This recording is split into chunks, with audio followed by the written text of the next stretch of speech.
Welcome to Mike's Retro Curiosities, where we explore the wonderful world of retro games. Today we're taking a look at Missile Command. Missile Command was originally released in arcades by Atari in 1980, and July of 2025 actually marks this game's 45th anniversary. As occurred with most successful arcade games from this period, Missile Command was eventually ported to just about every platform known to man at the time. The game was originally designed by Dave Thurer, I think that's how you pronounce it, with programming and composition done by Rich Adams. The game is a vertically oriented shooter, and at that time, most such games were still living in the shadow of 1977 Space Invaders. But while Space Invaders was certainly an influence on Missile Command, the game managed to set itself apart in many ways. Ultimately, the game would end up being a massive success in more or less all of its incarnations,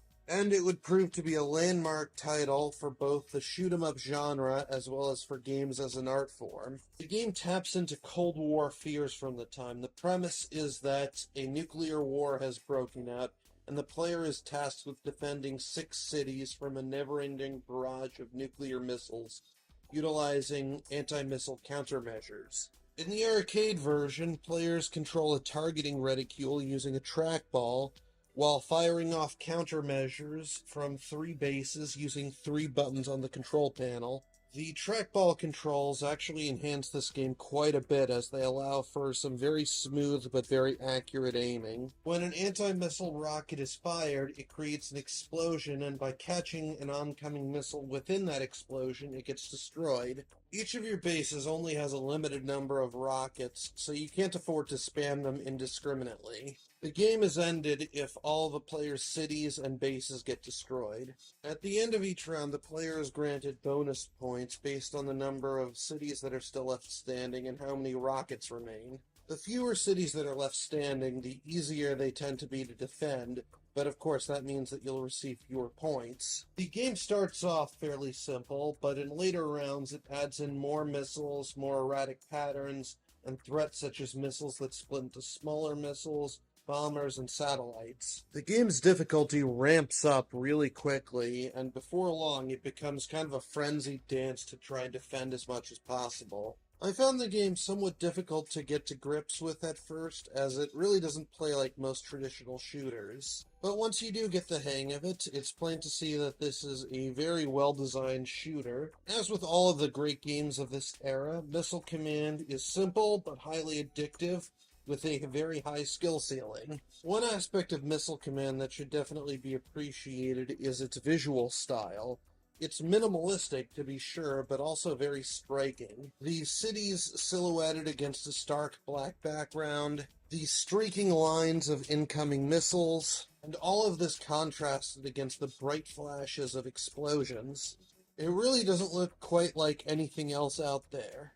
As I alluded to before, this game was kind of a landmark in terms of games as an art form, and that's because this was kind of one of the first games to really create a strong emotional reaction from players. Since the release of the original Space Invaders, it was generally understood that it was possible to create a sense of creeping, impending doom for players. And when you think about it, most games from this time were kind of fatalistic in their outlook. There was no winning in many of these older games. In a sense, the player already lost before the game has even started. The best the player could hope for was to delay the inevitable for as long as possible and take as many of the enemy down with them as they could. To quote James T. Kirk, the no-win scenario is something that every commander may one day face. How we deal with death is just as important as how we deal with life. Missile Command's brilliance is how it utilizes these pre-existing design ideas, but alters the context in such a way that it highlights the horror and futility of a nuclear war. The resulting effect was incredibly profound at the time, and even today is still somewhat effective. And apparently working on Missile Command gave the game designers nightmares for months. It's easy for us today to forget just how omnipresent the threat of nuclear annihilation was to people in the 1980s. Yes, technically the threat has never fully gone away, but it's still nowhere near as bad as it was back then.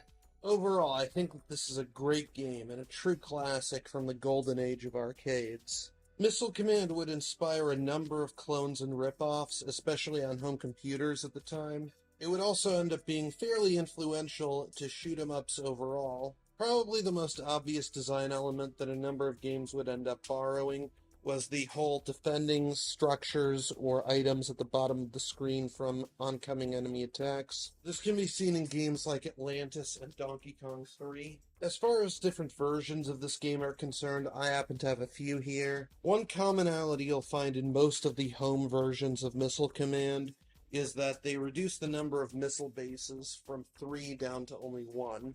This has the effect of making the game a bit easier, as you no longer have to keep track of ammo for 3 different rocket stockpiles. I think I'd kind of prefer the way that these home versions do it, even if it does kind of make the game a bit less deep. First, we have the Atari 2600 version, definitely very solid in spite of the downgraded visuals. You don't have the smoothness of the original trackball controllers, but the game has been adjusted for it, so it plays fine. Overall, probably one of the better arcade-to-console ports on the system. Next, we have the Atari 8-bit home computer version. It plays more or less like how it did on the 2600, albeit with somewhat better graphics. Overall, I'd say it's a slight improvement. Next is the Atari 5200 version. This one's pretty much a direct translation of the Atari 8-bit version. One benefit this version has is the analog controls granted by the Atari 5200 controller. Much like the trackball on the original arcade version, it allows for much smoother and more accurate controls. That is, if you can find a 5200 controller that isn't broken, which may be a tall order. This one's also compatible with the 5200's own trackball controller. Overall, I'd say it's probably the best of the 3 versions, although having to track down a working 5200 controller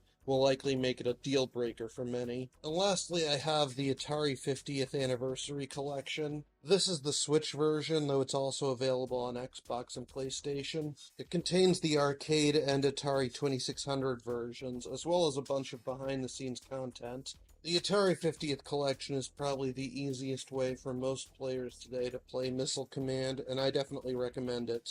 But that'll be all for today. Please remember to like, comment, share, and subscribe. This video is sponsored by M&M Games, and I will see you guys next time.